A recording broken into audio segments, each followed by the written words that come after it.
Blue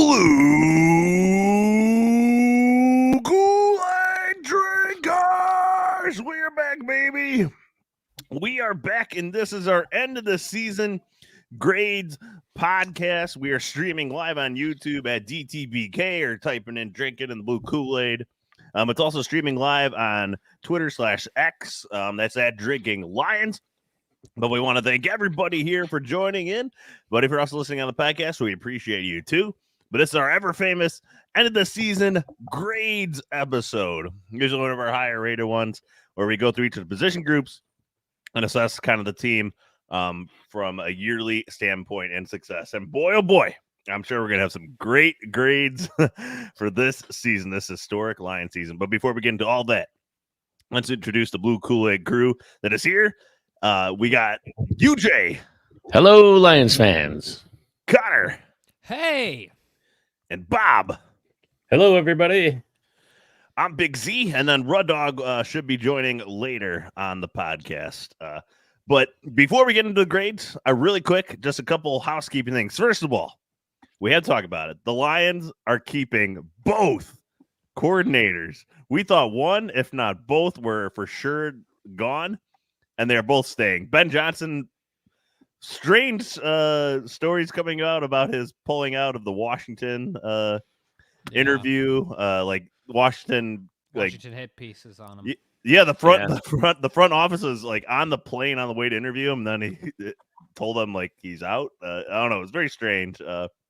Probably not super well handled by him in terms of that. But either way, it doesn't matter. He wants to win one in Detroit. He just really quick, UJ, this has to speak right to the kind of the culture the Lions are building for a guy like Ben Johnson, who seemed to be the front runner for Washington. They claim he wasn't. I don't know, but yeah, they can't get their own reporting strite. But either way, it seemed like he was the favorite in Washington. He probably could have got hired, but to come back, I think that speaks a lot to the culture. Wouldn't you say that as well, that the Lions have built?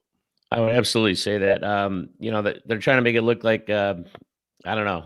They're trying to make Ben look bad in this whole process with the Redskins, but I think he just didn't like the fit there, and he decided staying here was the best thing to do. And man, I'm happy he is personally, and it does speak wonders to this culture, what they built here, so that these guys want to come back. So yeah, I'm just happy as can be about this. Yeah, wasn't a report that said Ben Johnson said they were like basketball guys, and therefore he wasn't comfortable with the It's hard to know whether that's real because so many reporters will just take what any team leaks to them and run with it. Right. Yeah. Bob, you pumped though? That Ben Johnson back another year? Oh, hell yeah. I mean, he's a young guy. He'll have plenty of time to be a head coach, and I like his unfinished business thing. It's going to be awesome. Unfinished business. Do you guys think that's a mantra for next year? Unfinished business? It seems like everybody's already repeating it already throughout the team. Cliche, but yeah. Oh, yeah, totally. Until we come up with a better one. And I think we will on this podcast. I got to say, it totally, like, my mood did a 180 because I was so down after the Niners game. I was like, man, we should have won that. And then the Ben Johnson news, I was instantly like, let's go. It's time for the draft. Like, definitely. That was just so great. But I think even more so, Connor, when you saw that all the coaching hires were taken up. Aaron Glenn is also returning for another season. How about that, Connor? Connor. Yeah, I was very happy. I'm a little bummed about the comp pick, but I am definitely happy that Glenn's coming back, and hopefully we do some investing in that D-line so we can see what he's worth. Yeah, for sure. Love wins out in the end over hate. Way to go. I told you guys, 2024 is a new year, a new Connor. New Connor is going to be very pro Glenn, very pro everything. So all right. Let's go. All right. Really fast. I didn't have some agenda because it came out after I made my agenda. But did you guys read the Alex Anzalone piece on the Players Tribune? Yes. I thought it was awesome. I haven't read it yet. Yes. Absolutely great. If you haven't, give it a good read. Type in Alex Anzalone Players Tribune or just go to Players Tribune website. He wrote a great piece about the end of the season, what he thought about the season as a whole, going forward, everything. It was everything you'd expect, and it was just perfectly written for a guy that you could tell, like, in his writing style, it was definitely him. It wasn't like, somebody professionally writing it for him or anything like that. Which, yeah, it was great. How often do you see something like that following a season from a player? I mean, I'm sure there have been examples of that kind of thing, but it's just rare. And I'd be curious to see what the other players thought of it and everything, and I'm sure they all feel the same sentiment. It was just neat to see. Yeah, definitely. Okay, so and also just really quick housekeeping item is that the Lions have hired a new coach, Terrell Williams, to their staff to be the run game coordinator and defensive line coach, which is a fascinating twofer. Odd mix, I thought. He was on the Tennessee Titans staff, and he came from he coached at Texas A&M. He's on the staff, defensive line coach with the Dolphins as well when Dan Campbell was there. So he's an NFL lifer as well. But he at Purdue he developed like Cliff Averill and things of that nature. So we'll talk about him more later. But I just wanted to note that in case any of our listeners missed that hire. Any quick thoughts on Terrell Williams at all, or not really? He's a Campbell guy. I'm interested to see what he does. I'm excited. Yeah, excited to hire. The D line is a focus. Definitely another former player added to staff. All right, so really quick, I have before we get into our grades. I don't know. First of all, are you going to watch it? And second of all, what are your Super Bowl predictions? We'll go around really quick. You, Jay, are you going to watch? And what are your predictions? I am going to watch. After the loss, I wasn't going to watch, but I've since changed my mind. And I am going to watch. And I'm going with the 49ers on this one. Man, I don't know. I just got to go with the Niners on this one. Stick with the NFC. And I think they're going to pull this one out. Probably something like, 31-27, something like that. Hopefully be an entertaining game. But I'm going with the Niners. All right. Well, there you go. Connor. I don't think I'm going to watch. It's still a little bitter. I have friends who are 49ers fans, so I'm technically supporting, but it's more of a technicality than me actually rooting for the 49ers. Did they give you shit for the NFC Championship game? No. They're actually incredibly nice about it, and they said the Lions will be back. So it did kind of help me feel better about the Niners fans. I think the Chiefs are going to win 31-17. Oh. And Taylor Swift and Travis Kelce are going to ride off into the sunset, never to be seen. The odds that Kelce proposes to her on the field after the game are 2.5 to 1. Are you taking that bet? That'd be interesting. I don't think that happens. I hope it doesn't. That's a very tacky way to propose. Bob. What about Taylor Swift or about the Super Bowl? No. I guess if you have a Taylor Swift thought, otherwise. No, I'm just kidding. I'm probably gonna watch, but I don't really care. Anzalone and Campbell, they got me a little more interested, and they're like, "That's fuel, man. Watch the game, for next year." So I'm like, okay, I'll watch it, even though that doesn't affect the play on the field with I watch, but I'm in. And I think that the Chiefs will win, just because Mahomes, he's clutch. He's clutch. He'll come up with something at the end of the game. Even if he doesn't have a huge statistical game, he'll make some amazing play. So I see the Chiefs winning, probably 28-21. I don't know. All right. Well, there you go. I have the Chiefs 24-20. I think this is the best defense Mahomes has had since he's been in Kansas City. And he'll do just enough to get the win. I think they can run the ball really well against a 49ers defense that, frankly, has not been – they're overrated, and I think the Lions expose them to that a lot, and to the Packers to a certain extent before. Yeah. If the Lions had beaten the 49ers, I'd be picking the Lions, just so you know. Well, yeah. Something tells me we would have all picked the Lions. Yeah. I don't know why, but I just have that gut feeling. We'd probably have like 5 more podcasts before now, too. Yeah, right. Yeah. We've been potting every night. Yeah. So, all right. That's 3 for the Chiefs, 1 for the 49ers. Really quick, producer Kid J, who do you have? My Super Bowl pick is the Chiefs are going to win. They're going to win 31-20. Oh, wow. All right. Mm-hmm. Well, the 49ers are favored, so it should be a fascinating watch nonetheless. But all right, let's get now into the main point of tonight and this podcast. That, of course, is our ever-famous season grades. We have we're going to go through each of the position groups, front office, GM, coaches, etc. So I will read them out, the results of each of our grades, and then kind of point to one person to start the conversation about that position. But in case And you're on YouTube, will show up on the screen. But if you're listening, I'll repeat them out loud. So you know. So Kid J, if you want to share the results, I think we're going to start with the most obvious group. We're going to start with the offense first. And we're waiting just for Kid J to throw it up on the screen. Our grades that we have filled out. We'll give it one moment here. But we all, we put a lot of thought in this. We take this very seriously. We do. But Very serious. all right, so we pulled it up here. We got it up on the screen. So if you're on YouTube, or if you want to watch us later on YouTube at DTBK, you can get that nice visual of all the grades. But anyways, we have it pulled up here. We're starting with quarterbacks, and of course, all A's are on the board except Grud Dog had A+, and of course, there's only one quarterback this year, and that's Jared Goff. And I want to throw this over to UJ. Jared Goff, just the step up he had from last year, this year, and what kept you from giving an A+ over an A? I just suppose a couple issues they have with him with some of his deep passes. He still struggles a bit a couple times. A couple rough games there in the middle of the season, but to be expected. Everyone's going to have a couple rough games. I'm just leaving room for improvement. Okay, he had a great year. There's no doubt about it, and then it'll be good to have him back again too. I think with this team, with Ben Johnson back, we get a couple more weapons. Maybe, who knows? Sky's the limit, and I feel very confident with him as our quarterback right now. Yeah, definitely. Anybody else have any thoughts about Jared Goff and just the season that he had?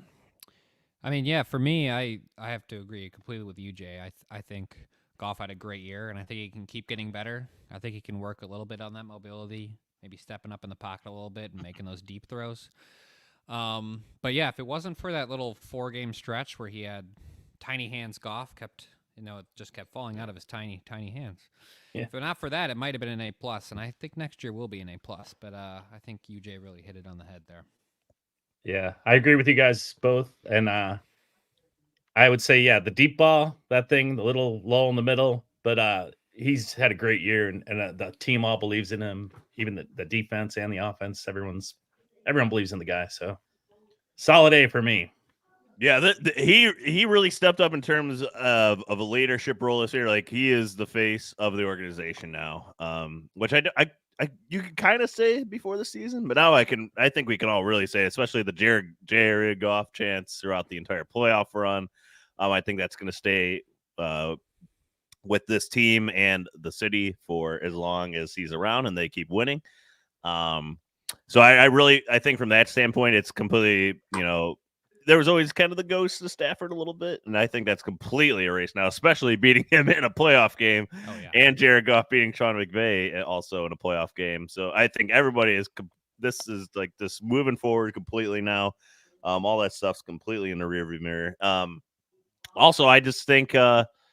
I mean, he threw that critical pick 6 against the Seahawks way earlier in the season. And then, that 3-game stretch that you guys mentioned, that's what kept me from the A+ part, because those games could have, helped the Lions get home field advantage all the way through. But nonetheless, huge step up for him. So quarterbacks, Jared Goff.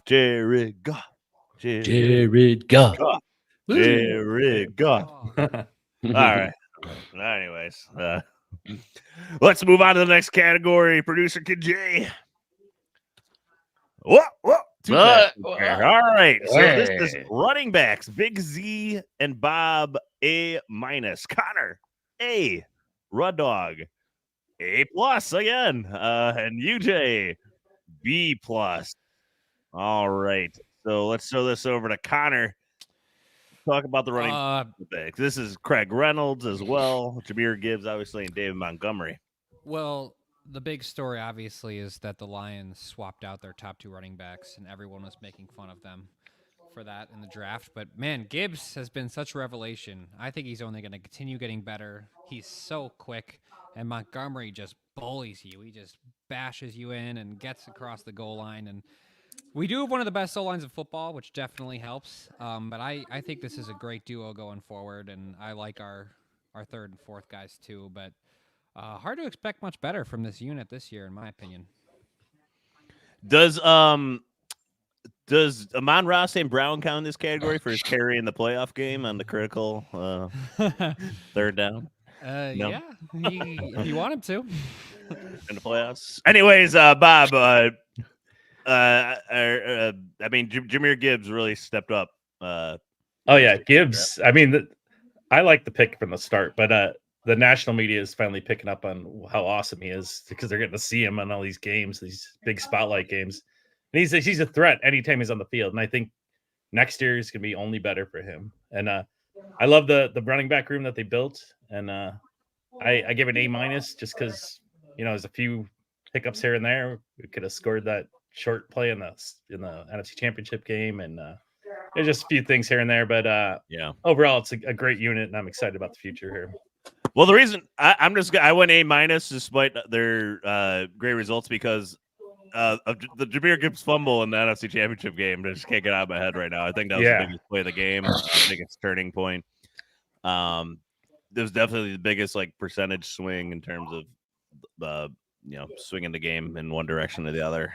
So I just can't get out of my head. It cost a couple points. UJ, you went B+. You went the lowest of everybody, not even in the A. Yeah, you know what? If someone was to grade my grade, they'd probably give it an F because I probably should have given him somewhere in the A category because Gibbs and Montgomery were just absolutely fabulous. But if you factor in Kabinda, who was the non-factor all year, and our fullback position was kind of, if anything, it was more Laporta stepping in there or someone else, that's a tight end. So the fullback is not even really even an issue on this team. But our two running backs are terrific and just a bright future ahead with these two guys, especially Gibbs. The guy is a stud, and he's an absolute superstar. He's going to be a household name in this league, man. I'm telling you, he's that good. And how about Monty? I mean, we already knew he was good coming in, but he was like the thunder to the lightning, but he's got lightning too, man. That guy's one of the plays of the year that I'm sure we'll talk about later. That touchdown run against the Chargers was just beastly. That came out of nowhere too, because we don't really see it too often out of him. So it's kind of nice.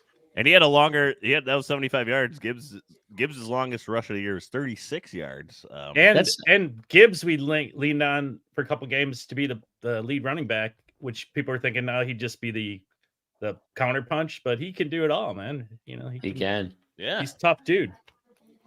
Definitely. And I also want to say they were really healthy for running backs, especially Montgomery played 14 games, Gibbs 15, all throughout the playoffs too. Those are just the regular season. And then David Montgomery, 219 carries, 1,015 yards. Gibbs just shy of 1,000, 182 carries, 945 yards. So pretty much 2,000 yards between them, the two. Montgomery averaged 4.6 yards per carry, Gibbs 5.2, and 23 touchdown runs between the two, 13 for Monty, 10 for Gibbs on the ground. That does include Gibbs receiving as well, 316 yards and a touchdown. So yeah. It's kind of funny seeing Jamal Williams' touchdown totals basically tank. He technically had zero. They had they were supposed to be nailed down at the end of the season, and then they faked it. Swift was decent, but he didn't put up the numbers that either of our Swift had a good year, but Swift started off really hot in the last 30% of the season. He kind of tailed off completely. So, but the whole Eagles team as a whole kind of tailed off. Strange. But either way, great rehaul in the backfield for Lions, but a lot of the success can be attributed to the next position group. Yes. Offensive line. A+ all around, as it should be. This is a monster this is a beast of the group. You could argue they're the best offensive line in the NFL. Taylor Decker, Jonah Jackson, Frank Ragnow, Graham Glasgow, Big V for a little bit at the beginning of the season, and then, of course, Penei Sewell at right tackle. Bob, what makes this offensive line so special? Oh, this offensive line is incredible. I mean, with that Sewell pick, obviously all-pro. Decker, I don't think he was an all-pro this year, but he's on that level. And Ragnow is ridiculous. And like, he's just so good, even with his injuries. From what the players say, he just knows what everything's that's going on the field, and he's controlling everything out there. Just the whole unit's been amazing. It's can't even say enough about superlatives on this unit. And UJ, I think the offensive line, first of all, they were finally all healthy this year. Thank God. We've been waiting for it for 2 years. I know. To see this offensive line healthy, and they finally were all healthy. But I think another big part of it too is they have been together for a little while. And offensive line, like a big part of it is like the communication, the camaraderie of that offensive line, no? Absolutely. You know, I started when I watching my son play football in college. I started watching the O-line because he was an O-lineman, and I didn't always pay a lot of attention to that. And since then, I've become just a huge fan of the O-line game. And watching this O-line with the Lions is just truly extraordinary. These guys are just no doubt about it. I mean, look at Goff. Goff was clean all year long, man. Yeah. I don't know how many sacks he had on him, and then when we get to the playoffs, we're going against the Rams and the Bucks, and these teams are supposedly good at getting to the quarterback. They weren't touching him. Yeah, he got a sack here and a sack there, but generally speaking, he had all the time to rip defenses apart. And that's just because of this O-line. This O-line is absolutely terrific. I mean, Sewell running around, pulling, man. Who wants to face that guy? What an athlete. That guy's a monster. He's so good. I mean, he's so good. Ragnow is just, can't say enough about that guy. He's just an absolute monster and tough as nails, man. There's just no tougher guy in the league, I don't think. I just can't say enough good about this unit. I love him, man. I hope they can stay together a little bit longer. I hope Holmes feeds into this, for the future, because we have to. This is where this team is going to stay dominant in the O-line, and we have to keep feeding into that. So, I mean, we'll see what happens, but I love this O-line. Definitely. And I mean, I really hope they're as healthy this next year as they were this year, because it was we were pretty lucky overall, I'd say, with the health. Joan Jackson was out a few games. Glasgow had to fill in for Ragnow there a little bit. Obviously, Big V out right away. But the backup, we still don't know how to pronounce his name appropriately. Awasika? Yeah, he played great in the playoffs. He did. That was a nice revelation later in the season, and when he had to fill in throughout the year, he definitely improved throughout the season. Also, a huge shout out to Hank Fraley. I don't think he gets enough credit too for the way he coaches this group and the way he coaches that room, right? Like just to lead them throughout the season. So shout out to him as well, because I thought if Ben Johnson left, Hank Fraley was going to probably go with him. So there's other ramifications about Ben Johnson staying around too, because I think he might have followed him for promotion. You mentioned him briefly, but how about picking up Graham Glasgow? That guy, he stepped right in, and man, he's so happy he returned to town, because he is. I mean, these are like his own quote is like, these are his best friends in the NFL. He's playing with like people he's closest with, and he loves the state of Michigan. He loves the franchise. I would hope he returns at the very least as a backup rotational guy, because he was super important to what the Lions were doing throughout the season. It's so important to have that depth behind the offensive line. I think the Lions are going to try to address that more, whether it's in the drafts or otherwise. Because and supposedly Glasgow's the funniest guy in the room too. Don't sell that talent short. I think everyone says how funny he is. With the O-line and the and we forgot to mention Dan Skipper, of course. Who's like the sixth offensive lineman, really, the way he came in and over out. Him.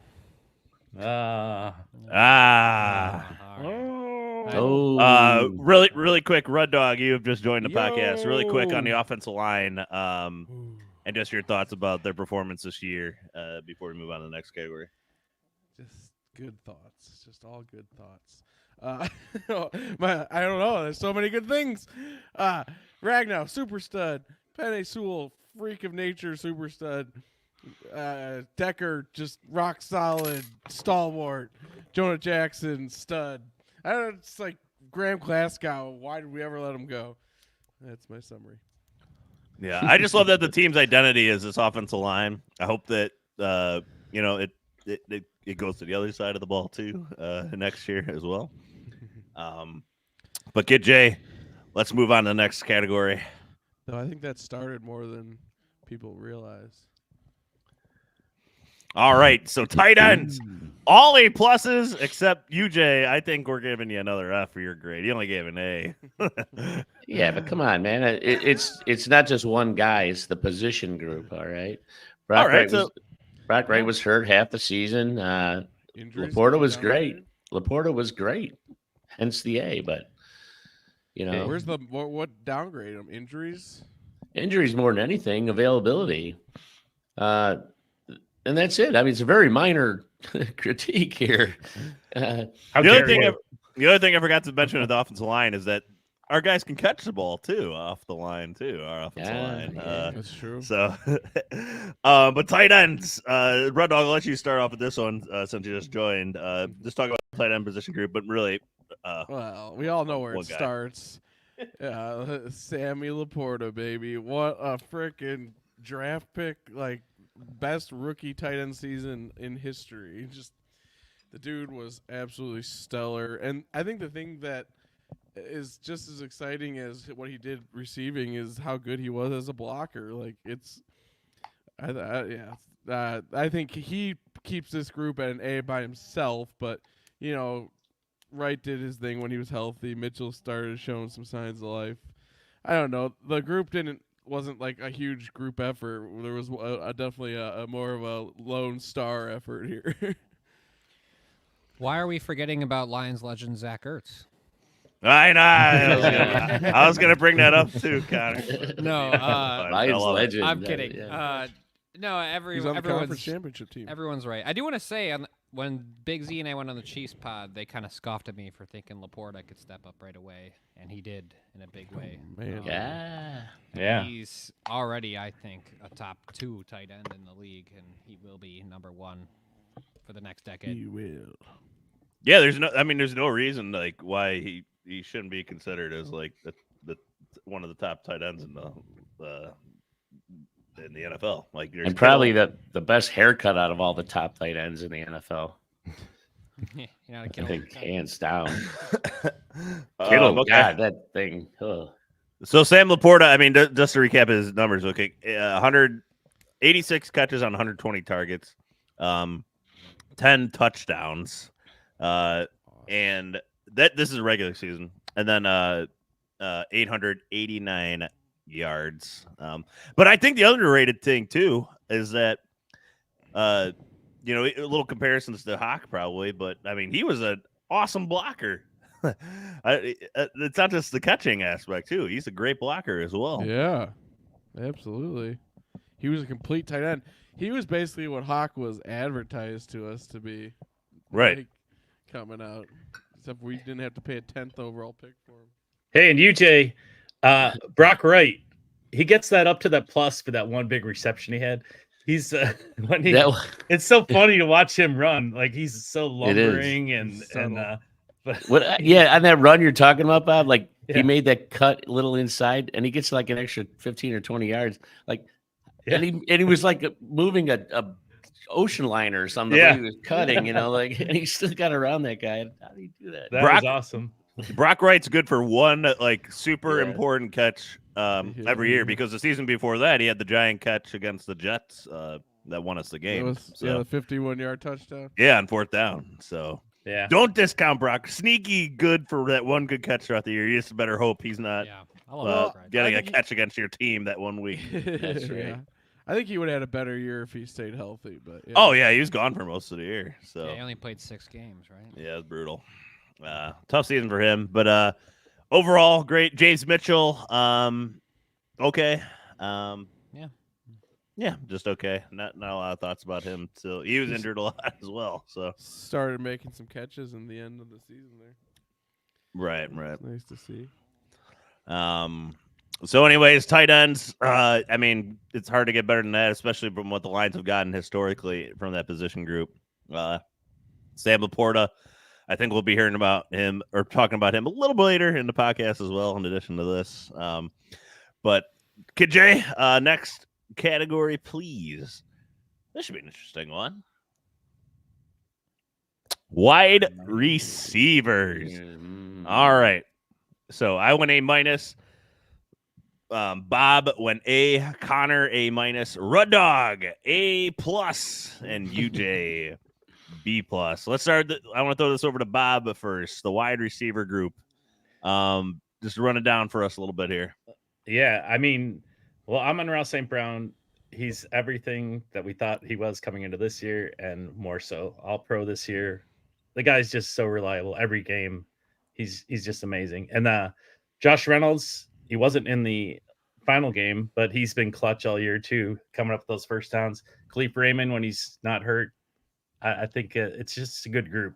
And then I can't leave off J-Mo, who, I mean, he's got that grit thing that the Lions talked about, because he was kind of flashy in college, but that guy knows to the book, and he's taking extra practice. He's learning all the routes, so he's running all the routes now, and just what an unexpected, I don't know, it's unexpected, but what a nice development for him. And we haven't even broken out all of his deep ball abilities yet. We've got a little bit of it, but I'm just very impressed with this group. So my A. Yeah, definitely. Connor, I see you nodding your head. You look like you're agreeing with what he's saying. Yeah. We both had A-. I think J-Mo did great towards the end of the year. Obviously, there was a gambling suspension and a bit of a slowdown at the beginning, so it's hard to say, hard to give an A+. And the Reynolds drops against the 49ers are still weighing on me a bit. I think they win the game if he catches either of those, or at least have a really good shot. So that kind of brings me down from an A to an A-. But I think they're, and Donovan Peoples-Jones didn't do anything really.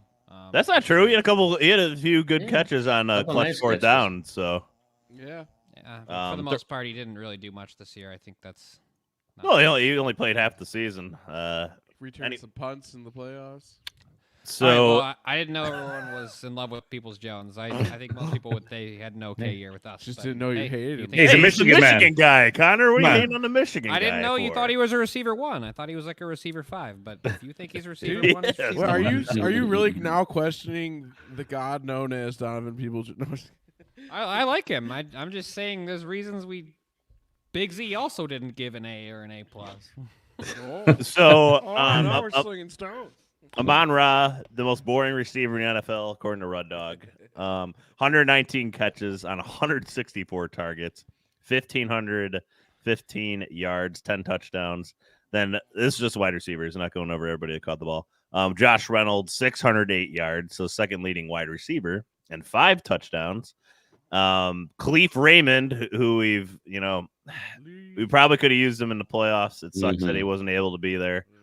That was, if you want to talk about like that last week of the regular season, losing him was, what happens? Like this, does one of those passes instead of Reynolds go to Khalif Raymond? Who knows? What time? We'll never know. But 35 catches for 489 yards. Also like a hell of a returner. Obviously J-Mo 354 yards only. 2 touchdowns. He averaged 14.8 yards per catch, though. And then the one and only Donovan Peoples-Jones, 58 yards on 5 catches. Marvin Jones as well was there for like a few weeks at the beginning. How we forget. And Antoine Green had 1 catch for 2 yards in 9 appearances. So that's the wide receiver group. But UJ, you have to explain your B+ here. Everybody else is at least as A- or above.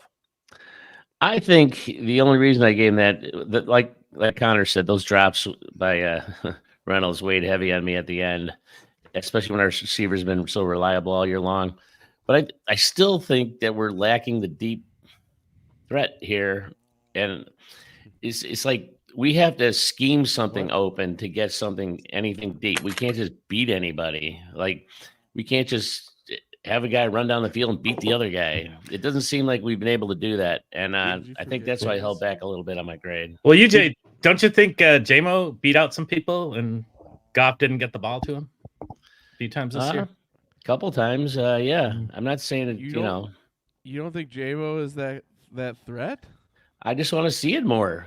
I don't think we saw it much. Maybe, but I also just think there's a reason that Goff, broke the record for 5 in-breaking touchdowns against like Denver. I just don't think that's like his go-to type play is deep nines, But Well, anyway, I don't know. I think our deep threat is based on stuff that Ben Johnson can scheme up to get guys open, and that's how to a degree. It's not like we just have some guy beat the other guy. It just rarely happens, and I just like to see more of it. That's all, especially when we got J-Mo out there. It's hard to complain too much because the Lions led the league in explosive plays, which means 20 plays of 20-plus yards. I know. UJ just wants to see deep nines on every play and Goff just slinging it. That's it.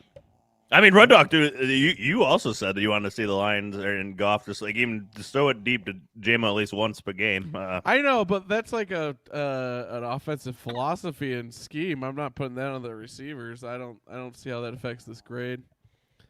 But I gotcha. Yeah. I do wish the Lions were targeting J-Mo a little more and Reynolds a little less. Like we finally were seeing it towards the end of the season a little more. Maybe is that trust. I expect J-Mo next year is a monster year for him in terms of like where he's going to be. Is he just going to be like a gadget player for the rest of his career? Is he going to step up and be like the number one receiver that he can be? I think it's clear that he's trending in that direction. At the end of that season, what we saw, he was running regular routes and making plays that weren't gadgety at all. Like, I think he's very clearly right on that next level. He just needs a little more of that time doing it. Like, it's just everything got set back by the suspension. I think he's like a faster like CeeDee Lamb in terms of like his like upside. I agree. He's especially that number one upside. Those like hook routes and stuff are deadly because his speed is so elite that they have to respect it and then just come back to the ball. I would imagine Lions are going to try to take advantage of more of that next year, especially since he'll hopefully he's healthy throughout the entire offseason and training camp and stuff. So then he's ready to go week 1, no suspension or anything like that. Hopefully, yeah. Hey, UJ, I'm just curious on your B+. How does Amon-Ra fit into your thing, and what do you think his ceiling is for next year? Like, well, Amon-Ra is all pro's not good enough for you, Jay. All first team all pro. No, I'm not giving a hard time. I'm just curious what he thinks. I love Amon-Ra. I mean, he's almost a perfect player. I mean, the guy is clutch in every way. And how many times during the season said, when we need that third down or that fourth down, Amon-Ra. We say it out loud before the play, this is Amon-Ra time. And how many times have they come through and done it? The guy is clutch. He's money. He's just unbelievable. He maybe had 1 or 2 drops all year that were very unlike him. But the guy's just, I can't say enough good about him. He's great. He's fantastic. Yeah. It always seemed like whenever we needed a first down, he was always open for 12 yards right up the middle of the field. Always. Yeah. Like on a seam route or something, and then he would gain 3. Or that one where he pulled automatic. 3 people for the first down. What was that against Tampa? Yeah. That was ridiculous. Yeah. Was a stud. Dude. Not to mention the pass that beat the Rams to get that first down. Of course. What a perfect player to catch that ball.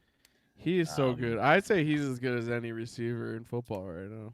Yeah. So that's the offense. Those are our grades. A lot of A's going around. Get to defend my grade. A little bit of B's. A+, Red Dog? No. Well, I just thought. No, I mean, everyone else seemed to put a little weight on the Niners game. To me, it's the conference championship. I just didn't hold that against them this season. That receiving core was really good this year, and really up until that last half. So it doesn't count because you don't want it to? Low bar. No, I just think we were already in the NFC Championship. Like, this was an A+ season. A+. The whole season was an A+. Like, we were in the conference championship before we saw anything worth griping about. Look at how the Lions have beaten you down over the years. That you're satisfied with less than the championship. That's kind of interesting. It's not what I'm saying, but yeah. I just think that this receiving core was an A+ receiving core this year. And it's going to be fascinating. Our producer Jay brought up a good point here in our private chat, but that Amon-Ra is probably due for a very big contract this offseason, and also Jared Goff. So the Lions have, they have a lot of salary cap space. It'll be interesting to see how those are structured, if they're front loaded, back loaded, etc. You kind of hope that they're back loaded so the Lions can acquire some talent this year to make the Super Bowl run. But nonetheless, it'd be fascinating to watch that play out. Hopefully 7, 8, 9, 10 years, however long he wants to stay here. All right, let's move it over to the other side of the ball now, where I'm sure we'll have some interesting thoughts. That, of course, is the defense, and we're going to start with the D-line/edge rushers. Wow. Big Z and Bob went with B's. UJ and Connor, B-, and Rud Dog, yet again, the highest grade, B+. All right, so I'll have Connor, you start this one, D-line and edge. Why your grade? I want to say two pieces of this line are excellent. I think Hutch is a cornerstone piece, and man, those last few games of the year, he just took over, and I think a good reason we were so hot going to the NFC Championship was him. Ali McNeil, kind of bummed he got hurt there because I think he was, due to make the Pro Bowl. I think he's really solid. It's the other side of that line. I really think they're missing an elite edge rusher on the other side, and the pressure and the containing of the quarterback was just not there a lot of the year. But the run D was excellent. So it's a bit of a mixed bag. I think a B- is fair for this group for me. Yeah, does everybody here think that the Lions, their biggest need this offseason is D-line? No. Would that be fair? That's Why don't you? one of their top ones. Yeah, it's up there. That or cornerback, yeah. Or Corner, definitely. Yeah. Okay. I think edge is more important than corner, but Yeah, the edge outside of Hutch. There's Pascal, and he got better throughout the season, I'd say. Hey, he got Rodrigo's interception. He did. But we're kind of looking at the season as a whole, not just one play. Yeah, he got better. Yeah, there's just more to be desired, especially from a pass rush standpoint, though. Like Connor mentioned, the run defense was solid. And Lee McNeil definitely stepped up big this year. You obviously had Benito Jones at the other D tackle. Kaminsky, some games look great. Other games he kind of disappeared. But it's still nonetheless like a really good, solid rotational piece from the D tackle position at the very least. Yeah. Which game was it where he's playing coverage 5 or 8 times? It was toward the end of the year. I'm trying to remember was it what against the Bears. No, it wasn't against the Bears. I can't remember, but I thought that was weird. Anyways, but anybody have any other thoughts on the D line? Hutch obviously keeps his grade much higher, and Lee McNeil. Yeah, Red Dog. Go ahead. Red Dog and Bob. I think you're talking about building our D line like the O line, and I think a lot of people are sleeping on the fact that Pascal was starting to really come on down the stretch, and that Onwuzurike was actually showing real signs of life. He got a sack. He was being a regular contributor. Our 2 second-round picks, that's 4 draft picks now that Brad Holmes has put into that D line, and the fact that those 2 second-rounders if those guys really pan out, this whole line could have a way more ceiling than people are realizing. I do think we need another edge, though.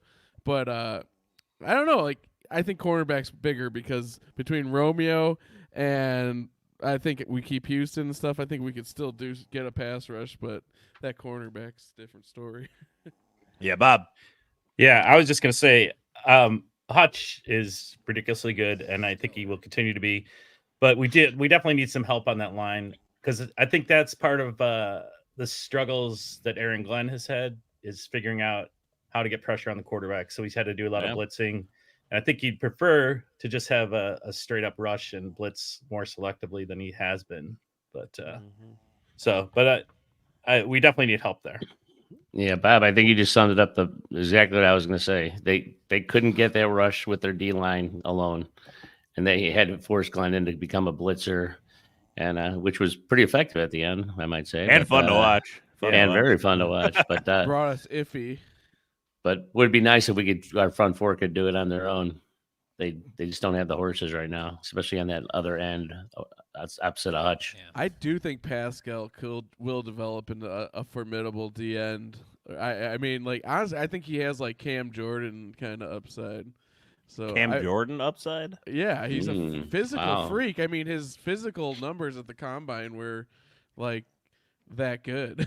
Well, I haven't remotely seen that yet, but I need to No, archive he's your got- takes. That's up there with the Cephas one for me. Yeah. He's like that big. Outrageous. He's a physical, he's a physical war dad. I mean, like he's starting to make plays. He's not going to be the typical like bendy edge rusher, but he will make plays in the backfield. And as he develops his repertoire, he's just too explosive and strong of an athlete.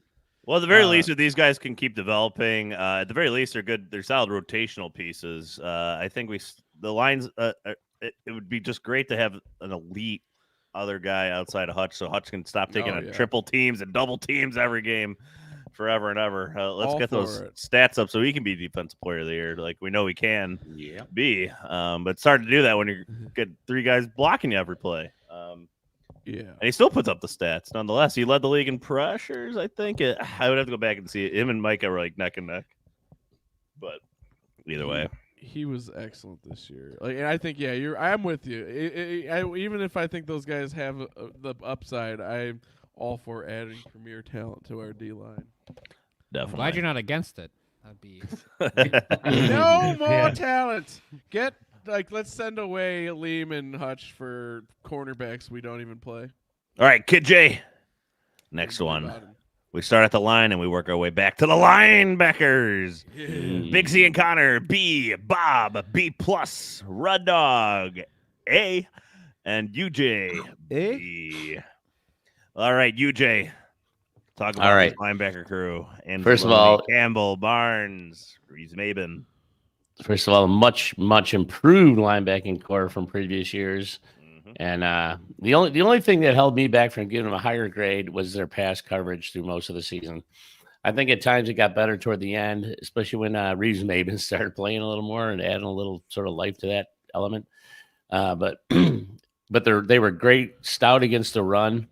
I think Jack Campbell is going to be a star in this league. It was only his rookie year, but man, he got better. It seemed like almost every game. Had a couple down games here and there, but generally he was really solid, tough against the run. I love the unit, but pass coverage was a weak sign for them, and I think they can improve there. So that's why I just gave them the B. But a stout unit nonetheless, and getting better. Yeah, definitely. I mean, Derek Barnes is one of the defensive plays of the year. That interception, and Awesome. I think we might mention him a little later in the podcast too, a little more. But do any of us here think that the Lions need to add to that room via free agency or the draft, or do we like where it's at right now? I like where it's at. I mean, I think, like UJ said, I think Jack Campbell just quietly got better and better.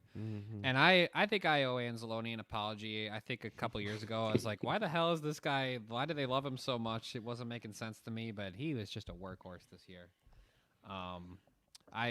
I wouldn't think this is a high priority group. I know they can improve, but I think they might improve developmentally. I'm And- with you, Connor.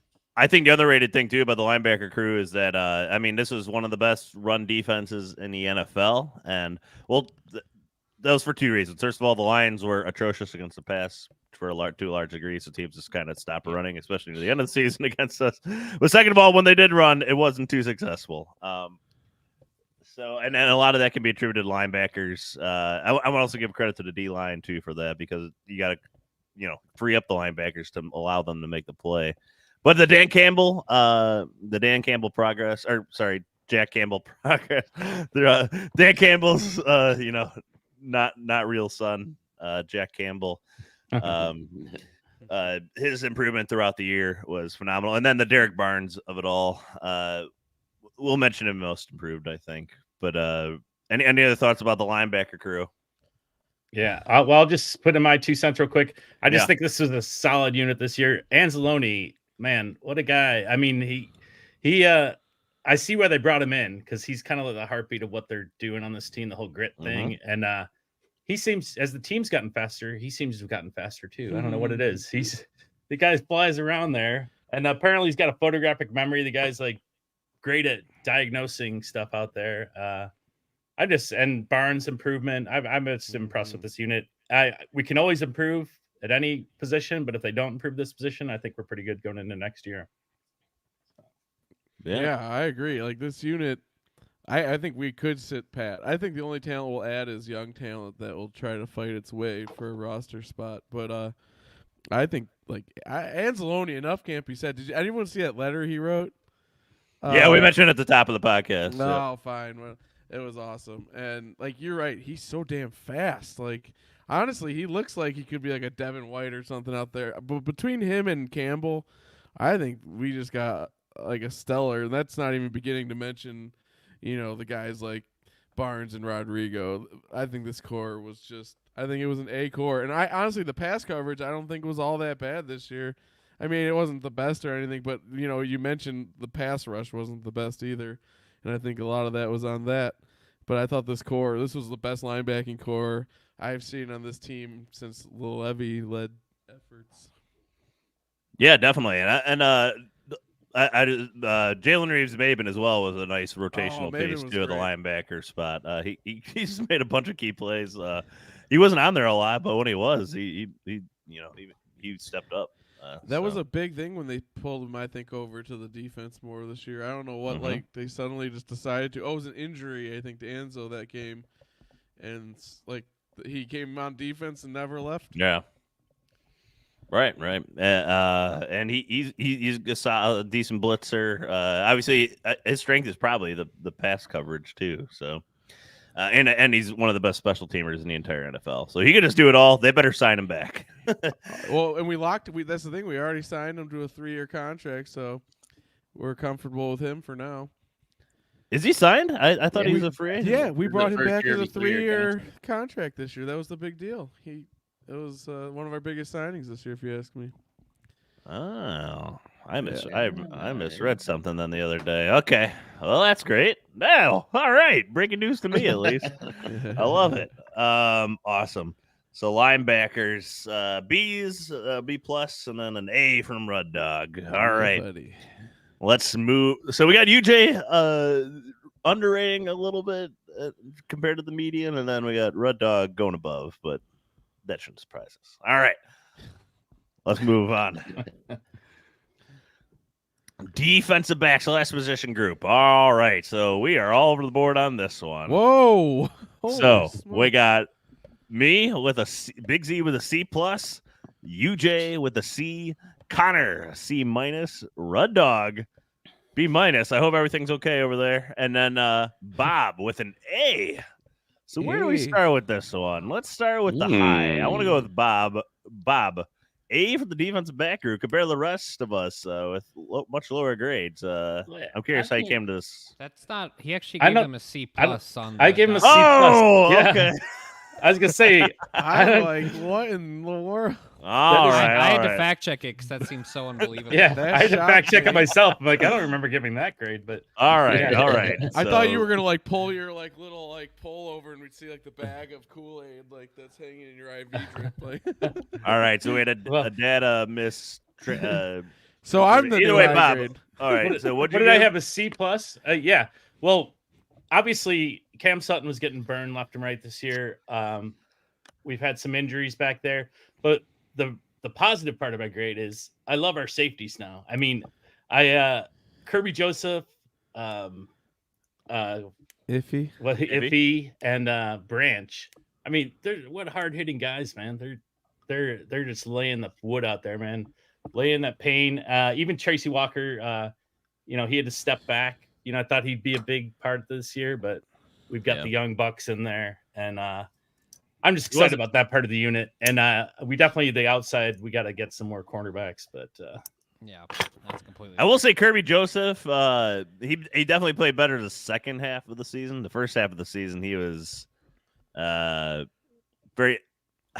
Yeah. He was jumping some routes up ahead and let some big plays happen over the top of him that shouldn't. In the Packers game too. So I guess that was kind of the second half of the season. Then I'll just take your knee out if you burn him once. Yeah. Yes, but I mean the safety play improved heavily once the lines went more aggressive up front with the blitzing. It allowed them to play more downhill. The defense well. improved when we did that. Yeah. If he was just such a breath of fresh air, I swear. I'll say another thing. Cam Sutton, I know he wasn't getting torched all year. He got torched a bit down the stretch, but he was earlier in the season. He played some shutdown games. Like he shut out Mike Evans in the first effort. He was playing really good football. I think he was like right after he got injured later in the year when his play dropped off quite a bit, but like he still battled out there. And part of why I gave a B- is because these cornerbacks and this secondary was a big part of why we were so good at stopping the run. Also, those dudes were dogs on the edge. Yeah, mostly getting hurt was not helpful, and I think ultimately Cam Sutton's a better CB2 than a CB1.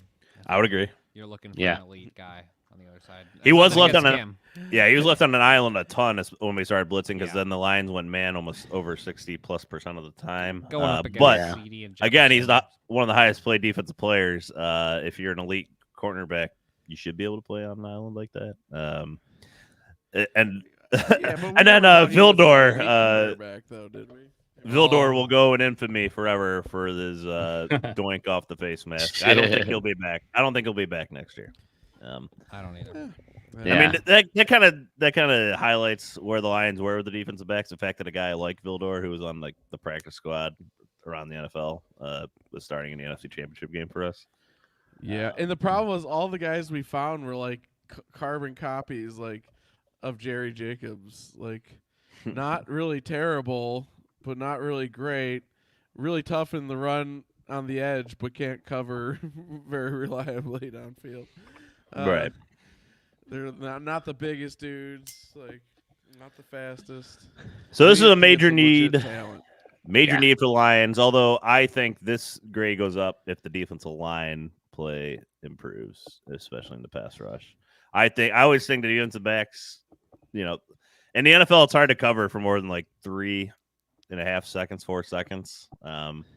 It's extremely hard. I don't care if you're Jalen Ramsey. Super hard. So that's why I always think it starts at the D line. I don't understand these defense coordinators and GMs that don't like invest heavily in the defense line, because the best ones in the NFL always it starts up front.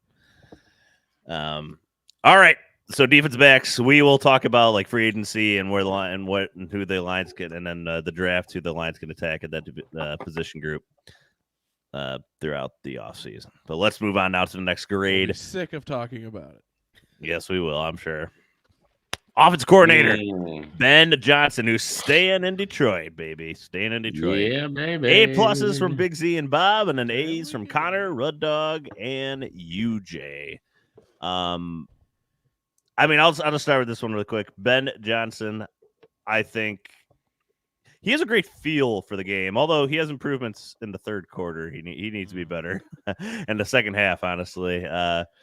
But as far as game planning and coming out in the first half with a game plan and executing on it, it's awesome. I don't think there's anybody better in the NFL besides maybe to an extent like Sean McVay or the Chiefs and Andy Reid. He's definitely up there. I do wish he can improve on the adjustments in the second half.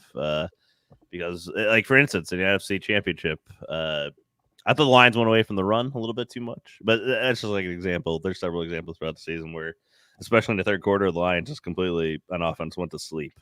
But, which, maybe I should have put an A in my grade now that I'm saying it out loud. Stand by your guns. All right. But, I mean, I looked at it as the NFL as a whole. Like, everybody is dying for an offense coordinator like Ben Johnson, who tweaks his offense to the skill set that he is given. A lot of people have to fit their system. He doesn't really have a system. He asks the play. I love how they ask the players for the plays that they want to run that week, and they work on them, they practice them. I think the way he runs that room and everything, great. But any other thoughts on Ben Johnson here? Yeah, I can't remember. I'm kind of surprised I didn't give him a plus. That I know. offense was, You I don't- downgraded Yeah. him. I Yeah. don't know. It was where it was in the list. I messed up. But I don't know. Ben Johnson was just amazing this year.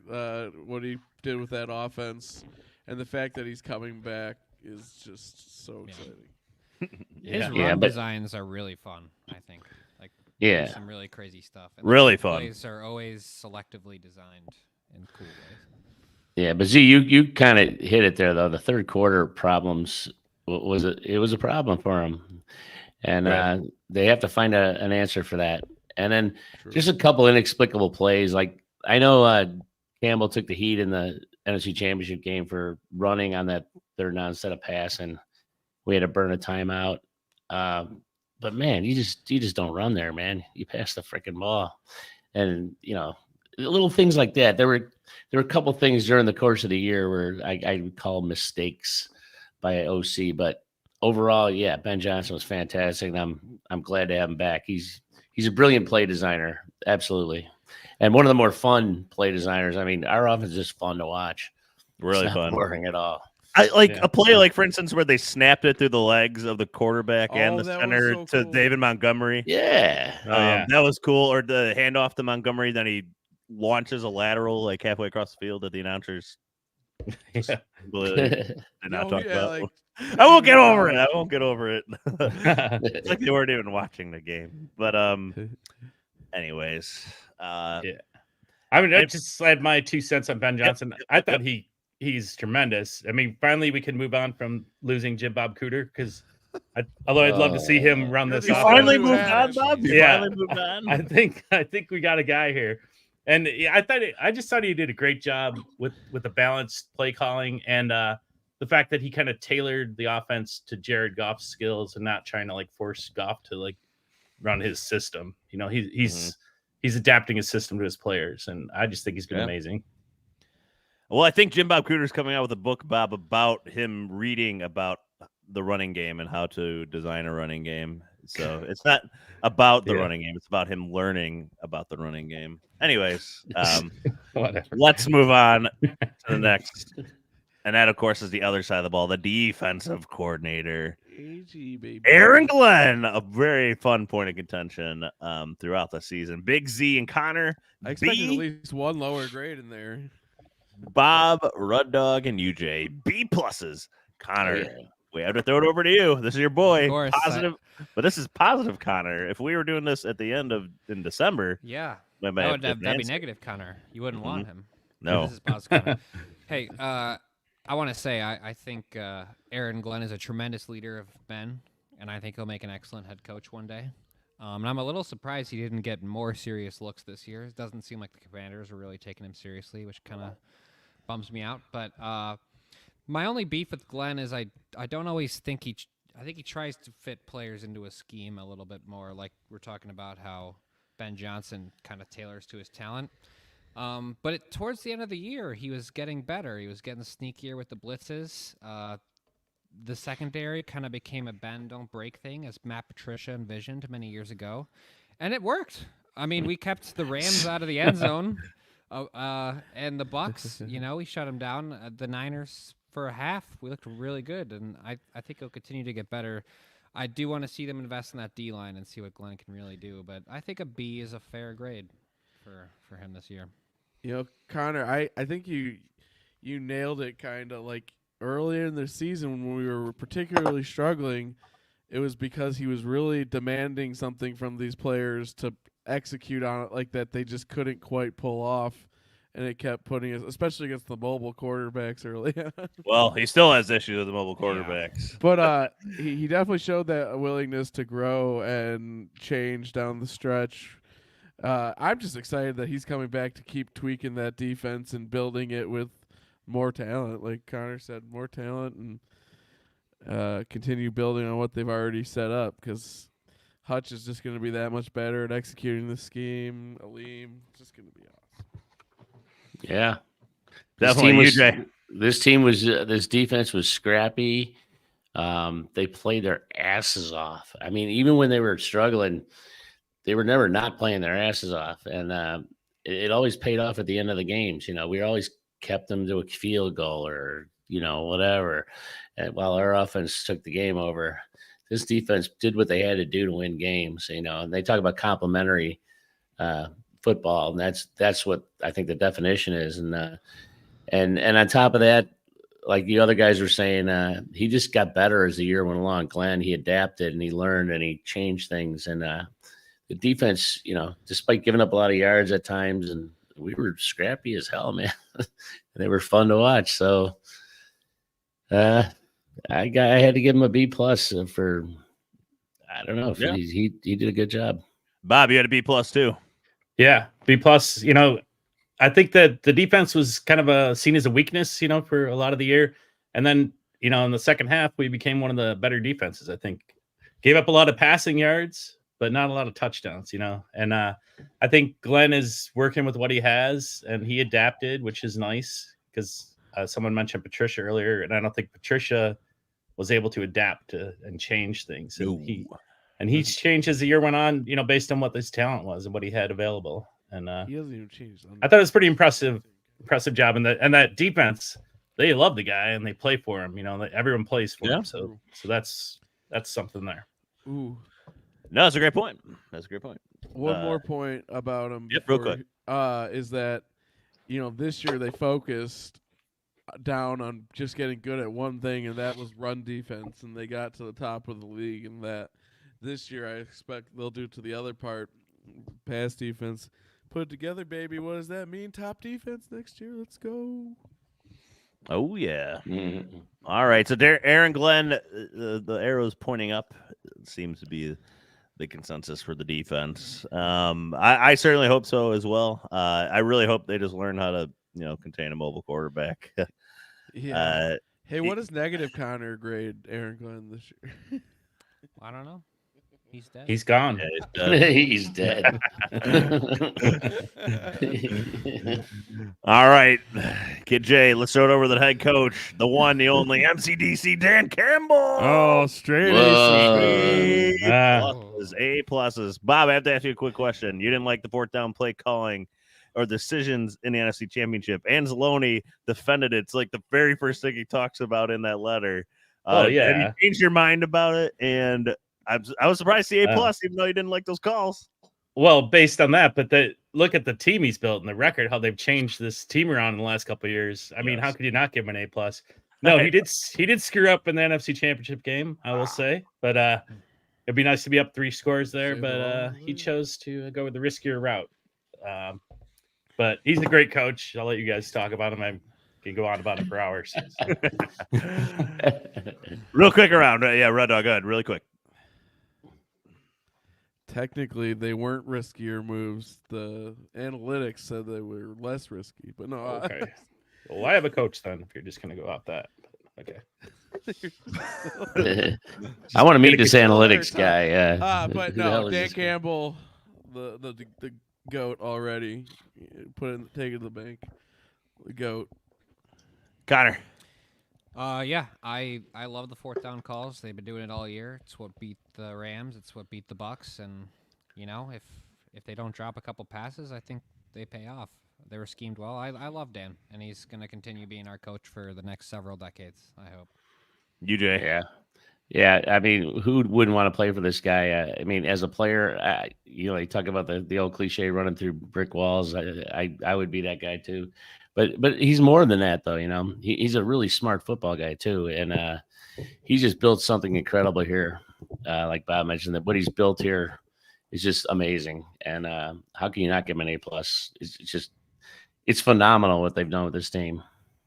Definitely, the leadership he exudes is extraordinary and unexpected from a lot of people throughout the NFL, especially after his first press conference, and everything he said has come to fruition. And I couldn't be happier. I hope one day him and maybe Brad Holmes are like a joint effort from this team about the leadership and how to incorporate that in other parts of your life. I think I would read that for sure.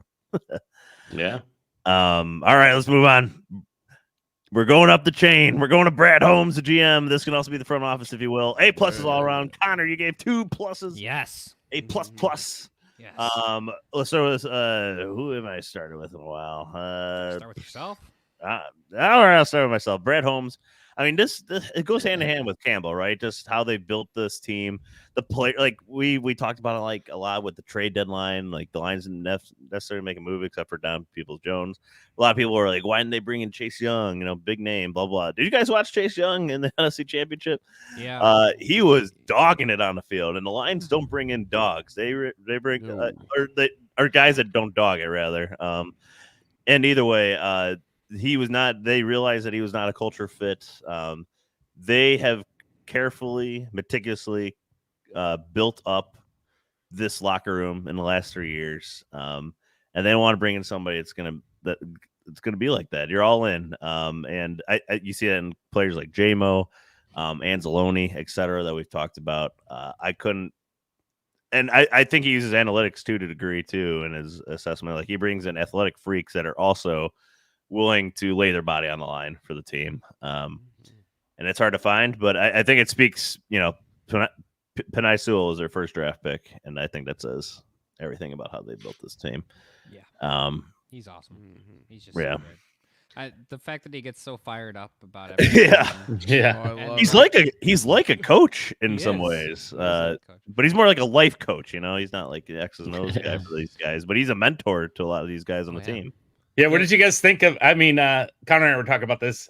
I loved in his press conference how he was calling out reporters who didn't like his draft. He's like, "Well, you thought we should draft a quarterback." Like I thought it was kind of funny. I know some people thought it was petty, but I thought it was funny. No, but I like that. He's a free thinker in a world where there aren't too many of those around.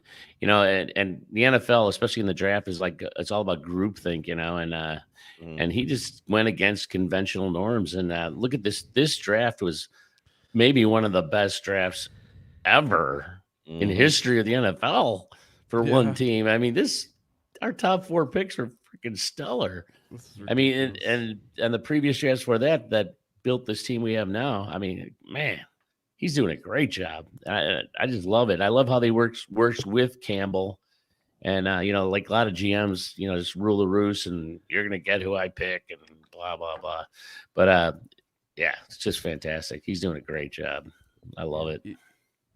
Yeah, I'm with you, UJ. Like, I think particularly how he works with Campbell is partly what makes him so special. Because I mean, honestly, and Sheila's partly to blame for this, but like, it almost seems weird that more teams haven't done more like partnership GM head coach things like this, because you've seen so many GMs just tank coaching regimes by just giving them stuff they don't want. But I just don't ever see Brad drafting a guy that Dan doesn't want. Right. But like, and then just on top of that, like the way he approaches player like scouting, like he talks about how the numbers are important physically, that's whatever, but like it's like, what are these people? Who are they? They're digging down into like their character so thoroughly. They're really finding people who are gonna get the most out of their talent. Right, like a guy like Jalen Carter in the draft, everybody's like, they should have drafted him, but I mean, clearly they didn't think it was a character fit. This is the kind of drafting that keeps teams consistently good. It's how the Rams have bounced back so fast. It's how the Chiefs have stayed good. If you have a GM like Brad Holmes, you don't have to worry about being one and done. It's kind of like good team. It's kind of like the Steelers in a way, and an organization like the Steelers in terms of like they have an established culture for years. The Packers are like this too. I mean, there's an established culture there. The way they run the organization from the top, and that kind of bleeds. Justin, if you want to show the next category, our next category, the ownership. It comes down from leadership. The way, like Chris Spielman, Sheila Fordham, just the way they run this organization and the culture that they built. I'll bring up my quote later from Brad Holmes, the press conference that he had the other day. But yeah, ownership, A plus for me and UJ. Red Dog A plus. If I knew we were getting double pluses, I would have thrown out a couple. But Bob and Connor A's as well. I mean, what's to say that hasn't already been said in terms of like the way they built this, the way they've open lines of communication from the top down, the personalities they brought in the building, etc. I don't know if there's anything else you guys want to add about the ownership that we haven't already said. It Like seems 20 like other they're really podcasts. listening to the players. I know, like in that anonymous player survey, they were saying that like the practice facility is just not quite up to par. Everything's too small, and I know they're looking at that potential new location in Ann Arbor. All right, yeah. And they switched the turf when the players are complaining about it. It really seems like they're actually like listening to the players. Hopefully we get some new uniforms and some Ford Field updates on the business side, but hard to complain about ownership. They're awesome. Yeah, well, Sheila, the first one in this family who ran the team that actually wanted to win, I think, took it seriously, and she looked for the right people that could make it happen. And I think still one of the more undersung things, one of the first people she hired was Chris Spielman, and the other guys around there that helped put this group together, because she went to people who knew football, and and she trusted them, and like when we were 1-6 last year, right? How many people were already calling for coaches' heads? I mean, it's ridiculous. And she stood up there in front of the cameras and said, "No, we're staying with these guys. They're doing something good here," and she knew it. So yeah, she was awesome. So ownership, fantastic. Yeah, I mean, you can't say enough good things about what Sheila's done. It's systematic. I mean, that's what's so amazing. When it's the owner, this is how you become cutting edge. Like I think right now the Lions are a cutting edge NFL team. We're setting the trends. We're setting the standard of the entire league, and that's because of Sheila. She's the owner, and she went to business school for this stuff. She's dedicated to the Lions. This is her sole focus. This isn't some side hobby when she's not running the Ford Motor Company. Like, it's just, and you see what that does, and it's just incredible. Like their media group is the best. I mean, like, it's just this whole organization is going for excellence, and it starts with Sheila, and so that's why I give her 2+, man. It all started with her. The brand new Lions, baby. All right. Next category, Kid J. That is Rookie of the Year. It was unanimous. Sam Laporta. I don't think there's too many more things to say other than what we've been saying all year and what we said talking about the tight ends. Is there one thing anybody wanted to add? I have nothing else to add about this. Gibbs could have been in the running if he started out a little faster. He came on great at the end of the year. But man, Laporta it was a slam dunk as far as I'm concerned. He broke every record. He was awesome. Branch might have hung in there too if he didn't get injured. Yeah, no, absolutely studly. Though he does look a little cross-eyed. That hasn't been said. All right, I'll look out for that in the future. I've not noticed that myself, but oh my god! I hope if that's you're the first one to say it out loud. If that's one that's helping him. If that's what's helping him catch the ball, then I hope it stays that way. Hey, I didn't complain. Oh my god! All right, next category, Kid J. Most improved. Almost unanimous. Iffy from Big Z, Bob Connor, and Rudd Dog. UJ went Derek Barnes.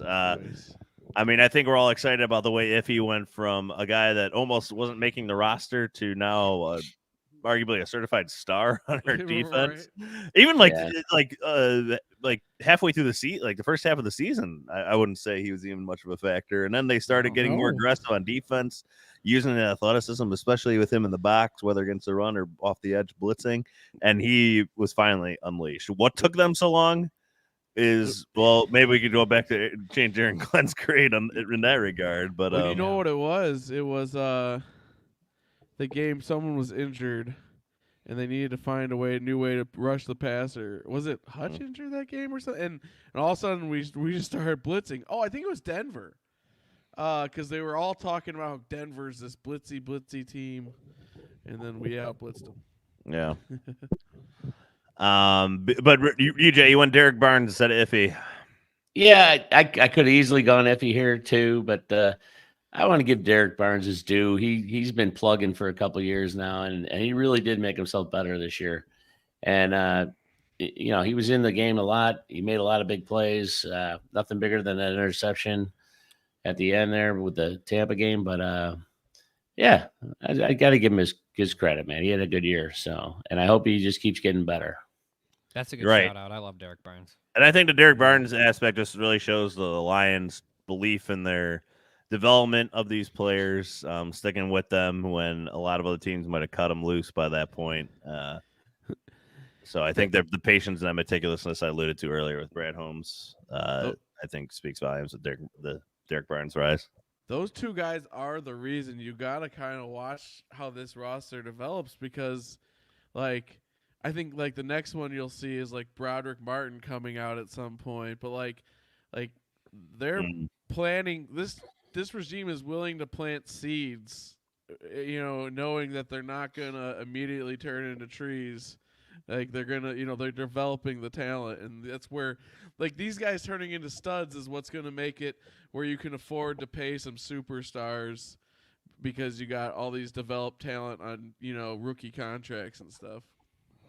Definitely. All right, let's go to the next category, and that is Team MVP. And we went all over the board with this one. Baby. I thought there'd be more Jared Goffs. Red Dog, you're the only one that went with Jared Goff in this. UJ, you went Frank Ragnow. Connor and I went Penei Sewell. Yep. And then Best player on Bob the team. went Amon-Ra St. Brown. Boring answer from Bob. Yeah, boring. UJ, why Frank Ragnow over like some of the likes of the others? He was the anchor, man. He's the anchor of that whole line. That O-line, to me, if you had to pick a unit as the MVP, it would be the O-line of this team. It was fantastic. Ragnow led by example, led by his play. The guy just showed the heart of the lion, if cliche as that may sound. But he was just awesome. To me, he was a leader on this team that, and he's not the fiery, yelling kind of guy and all that, but man, he does it on the field and he does it in front of his team, and his team loves him for it too. I mean, the guy's just a beast. He's one of the toughest players I've ever seen in the league. So I had to give it to him. Red Dog, you went Goff. I mean, there's so many good options. Like, this list is great. I almost put the offensive line just to be annoying. Wow. Yeah, it would have been annoying. But really, it's like I looked at it and I thought, this offense as a whole, it was like Goff was handed a Formula One car and he handled it like an absolute boss. Like, he had all the weapons. He had that, that O-line might be the foundation of the car, the engine that makes it go. But Goff was the driver in that seat that, gave 10 touchdown seasons to 3 players, over 850 yards to 3 different players, things like that. Like, Goff was an absolute stud at the center of that offense. Definitely. I don't think there's any doubt. For sure. Connor, you went Sewell. I went Sewell. Really quick on Sewell. I think very quietly he's the best player on our team, the best player on our offensive line, which is the best unit on our team. I think he's the cornerstone, one of the cornerstones of this team, and he's not had a bad game. He had a couple of shaky series here and there, but he's just an elite player. He's an all-pro. He should hopefully be here for his entire career. Man, he's so good. I think he just does things no other offensive lineman in the NFL can do, especially getting out to space. He allows this team to utilize their speed on the outside, especially in the screen game, some outside runs. I think he is the most important part of this offense. He's super fast, the way he can get on the pulls from the outside. I just love everything about him. He's nasty. He's a leader on that offensive line, leader in the locker room. And you said he's quiet. I don't think he's quiet anymore. He's like the highest rated right tackle in the NFL, first team All Pro. I'm more just saying because all linemen aren't sexy. Right. I get you. Hey, did you see Ben Johnson created a new position? It's called the fat end, and it's played by Penei Sewell. Like, I love the way they used him around, moving around like a tight end and stuff. Like, he's just so damn athletic. Like, for sure. He's a weapon. All right, we got 3 more categories. The next one is the play of the year. Just the best play Bob Bob had to step out. So He was too bored he to might be talk about his. Amon-Ra, yeah. We'll just go and really talk about each of ours. Don't want to spend too much time on it. Mine was Jameson Williams' reverse touchdown in the NFC Championship. First series, JMO especially being the first one to take it in, using athleticism, stumbling, rumbling, bumbling, stumbling, as Chris Berman would say, into the end zone. The way he stayed up, I thought it was a marvelous feat of athleticism. All the promise that JMO, is given us throughout the year, it all came to fruition in that moment. I just, it was a great play. I could have gone with a couple of your others, but I wanted to also make it a little interesting by throwing that in there. Bob, he stepped Derek Barnes' interception against the Bucks in the divisional round. Classic. Connor. Yeah. I said the kneel down in the Rams when not the Amon-Ra catch. I only make that clarification because no one in the stadium knew when he caught that we had actually won the game. It's only when we kneeled that it dawned on me that we had won our first playoff game. Yeah, Goff didn't even know. So yeah, so that's why. Obviously, that's not the impressive play, but that is the play that just we won our first playoff game in 30 years. So, all right, Red Dog. I'd put Amon-Ra's TD versus the Bucks, but not in the divisional round. It was the one versus the season when I thought you meant when Craig Reynolds threw that awesome block. That was just like that was early in the season. It just kind of set the tone for Amon-Ra being a more explosive player this year, and man, was he ever. Yeah, that just spoke to like the hustle that this team just. That probably was my pick. I saw you pick it, so I want to go something different. But I'm with you there. Just like this is a guy that near the bottom of the roster. He's been here, in the Dan Campbell era, watching this birth, and that's the guy just laying his body on the line, and he blocked two people really on that play to allow Amon-Ra into the end zone. So on one single block, it was great. Yeah. UJ.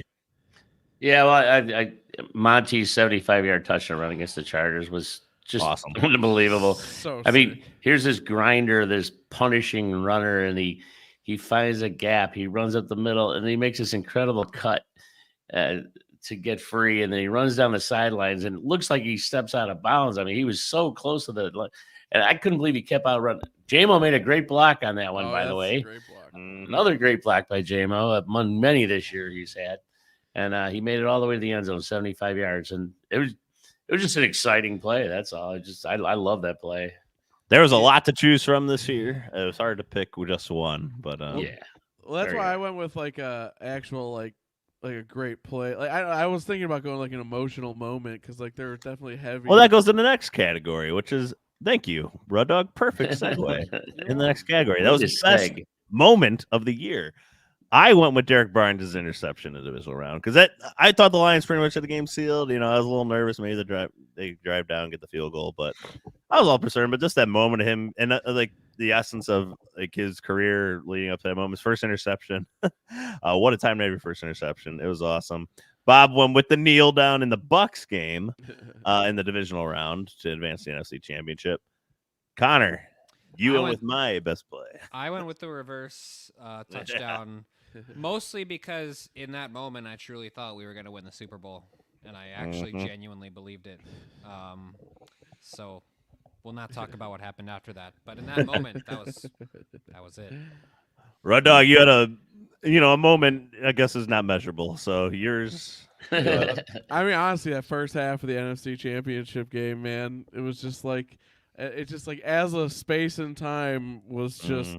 Pure bliss just watching. It was like I was floating, man, like just watching the best Lions football I'd ever seen in my life on such a stage that I'd never seen, and it was just amazing.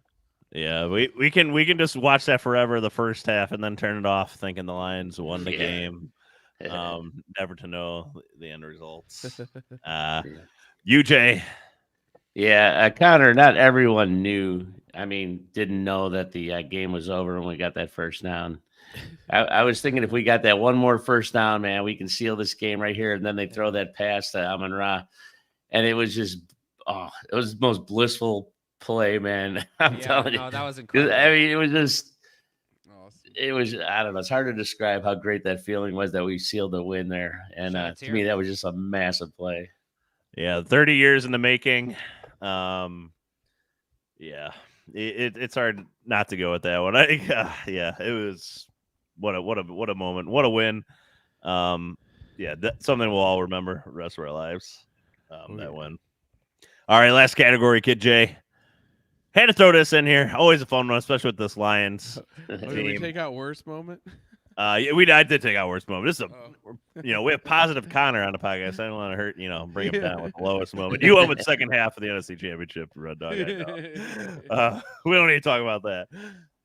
So mine is from Brad Holmes' press conference. We'll all read our quotes really quick. Every move that me and Dan make it has been made to sustain what we are building, every single move. And I'll say every single move we make and every single move we do not make is to sustain what we have been building. It's real. I think that speaks a lot to at least the Lions fan base, or like, let's fire Dan Campbell, et cetera. But it really just speaks to everything that we've already heard from them several times. Like, this is legit. This is not a one-hit wonder type season. They expect to be back here every year. They are building for long-staying success, and that's what he's saying right there. And again, that speaks to the leadership and how they build this team and every move that they make. So, Bob, is Bob back yet? No. Okay. So, really quick, this year it sucks. Next year it's us. Believe. Alex Anzalone. Connor. Mine's not really a quote. It's just him calling out Carlos Monterez for hating the iffy pick. I just think Carlos is a troll, and I thought it was really funny. I agree. Red Dog. I picked this team is scarred to perfection. Dan Campbell describing the team going into the playoffs. I just liked it. Like, it's just another, illustrative use of language that just highlights just how smart Dan Campbell really is in all of this. Just like, he gets all of this to like the most fundamental levels. And anyone who thought he was a dummy in that press conference, they should just look in the mirror, because that's the real dummies. Well, there you go. And then last but not least, you, Jay. All right. I just love this comment. We're still in the hunt, but if you're hunting us, so good. you don't have to look far. We're going to be on your front porch when you open the door. So Dan good. Campbell. And this again, like Red Dog was just saying, it's to what he's built into the attitude of these guys. To be on top, it takes a different kind of mindset. You're not sneaking up on anybody. You're not the underdog. You're the top dog, man. He's got these guys believing they're the top dog. And that's an attitude that champions have. That's why the Chiefs are so tough right now. That's like these teams, and he knows that they need that. And these guys are getting that. They're getting that. They believe they can beat anybody. And they don't accept anything like that. I mean, to me, it's just all about the attitude that he's instilled in this team. I just love it. Definitely. Well, there you have it. Those are our best quotes. We have run through all our categories, gentlemen, all our grades. Unfortunately, Bob had to step away, so we couldn't get his thoughts on those last few categories. But either way, it's been a fun night. It's always fun going through these grades, looking at the season as a whole, especially after like a week and a half, really to soak in everything. This was a magical season. And there's Bob. There's Bob. Do you want to talk about your quote really quick, Bob? We went over the rest of the categories, but if you want to read your, I already read your quote already. But why did you pick this quote from Anzalone? He's muted. Oh, Bob, you're muted. You're muted. All right, now I'm unmuted. All right. Yeah, the Players Tribune article, I think you might have read it, but this year it sucks. Next year it's us. Believe. Alex Anzalone. So he got me convinced from that article. Well, I already believed in this team to begin with, but I like the fact that they're all that focused and It just gives me a good springboard for my off season here when I have to miss my Lions. And so Definitely. Yeah. Definitely. Well, beautiful. Great way to wrap it up. Bunch of great grades given out. We have Hey, I got one more MVP to give out. Go ahead. all right. Yeah, to our producer, KJ. Hey. Yeah. This Good guy take. killed it all year long, man. I'm telling you, He did. Well, Yes, he couldn't did. do without him. He doesn't get an A+ because he picked the Rams over the Lions. So He did. he's Yeah, that's to an down A. an A. It's true. They're down to an A. Kid J, wait, producer Kid J, really quick. What grade would you give the podcasters here? We're giving you a grade. You got a grade? I would give you guys all, and I gave you guys all an A+. You guys did awesome. A for Now I feel bad. I voted for you to have an A+, Justin. Yeah, me too. Oh man. Red Dog was saying B- behind your back. Oh, come on. I didn't say it. Well, gentlemen.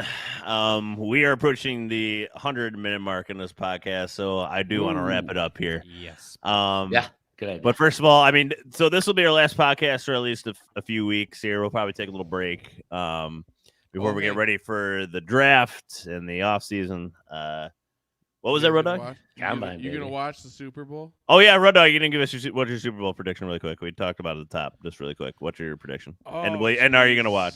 Those are the two questions. Yeah, I'll watch, and I'll go 49ers 24, Chiefs 21. Oh, okay. All right. No, You, but Jay, Any going. points in there? But I wanted to ask you, The Lions aren't playing, Connor, because so. of the Anzalone letter. Are you gonna did that affect your opinion on if you're gonna watch or not? Your decisions. Do you know? what I'm Oh, talking because about? he was saying the coach said to watch. Yeah, what Campbell Yeah. said to watch. Yeah. Are It you helped. guys gonna watch to internalize it to get you more, to know what we're gonna have to do next year? Because we're gonna have to bring our A game next year. It's gonna be twice as hard, gents. We have to pod that much harder. Is that what That's you're saying? right. That's right. Harder. All right. So, like I said, we'll be back in a few weeks, getting ready for the off season in terms of free agency. If we, big contract signings, if it happens, unless there's something major, like I don't know, Jared Goff gets traded or some insane like that, we'll hop on the pod. But other than that, take a few weeks off here, and then we'll get ready for the off season, the draft, etc., all that fun stuff like we have always done. This is the fourth season that we have now done the podcast, so kudos to everybody here for sticking with us, but really kudos to the listeners for sticking with us, because would we be doing if there wasn't any listeners? Maybe. But maybe. I mean, we started this with no listeners just because we talk about the Lions all the time, so I thought we made share it with the world. But either way, to watch the fan base grow and stuff has been really cool. And we look to keep on growing that in the future. So Z, 4 years. Do you think you could tie the turnaround of the Lions kind of to us? You could perhaps. Yeah. We watched the downfall of the Patricia era. Could you imagine if Brad Holmes called us out in his press conference? How wild that would That'd be amazing. I shit my pants. Again? Oh! He was like, Big Z didn't like the Hutch pick. I heard it on the pod. Well, that would just be a blatant lie. I know. I'm just making shit Yeah. up, but Sorry, he's not a Cowboys linebacker, but okay. Yeah. that was too just a bad. made-up example. I wasn't trying to rig you. I was. Well, Eric Glenn will come back at you, Connor, and say you were asking for his head multiple times. Oh. I would just say that's the old Connor. He's not here to. Take Yeah, the that's call. true. That's true. That's true. Yeah. He'd share the text thread from game days that of all the stuff you said because I'd share it with him. Hey. But How dare you. I will drive to Vegas and take your phone and. whoa! All right. So you can find us on Instagram at Drinking the Blue Kool-Aid, Twitter/X at Drinking Lions. Obviously, this is streaming live on YouTube. So if you are listening to the podcast, you can always go watch it on YouTube later as well. That's at DTBK or Drinking the Blue Kool-Aid. Subscribe to the pod on our YouTube channel so you can get notified when we go live, etc. And thank you to SidelineReport.com for supporting the podcast. And, of course, for the last time this year, our season, thanks to our producer, our A-plus producer, Kid J. Kid J.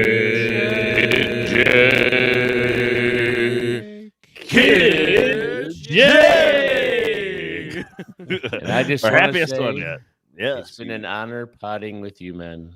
Honor you Oh, as well. been an honor. Yes. Yes. I feel like we're playing the fiddle as the Titanic goes That's down. what I was thinking too. I was like, It's not our last one. We have this is going forever. it's like, is there something you want to tell us, Eugene? What's going on? If the Lions win the Super Bowl, that would be the only time we even could possibly consider ending the podcast. Like we're at the peak, you know. It'd be Yeah, like when, we'll drop the mic and it'd be walk like when off. Forrest Gump is like, running because he's just running forever because we could always talk Lions and they win. It's just like, oh, all right. Well, what else is that? Did you guys notice it's sunny out? All right, but thank you, last but not least, of course, to our listeners for sticking with us all this time throughout the entire season. What a season it was. It's only going to go up from here, I think, as well. And I think right. all of us on the podcast think that as well. Mm. Unfinished business next right. year. Can't wait. Can't wait. But, just to wrap it up for the one final time this year, last but not least, as always, go.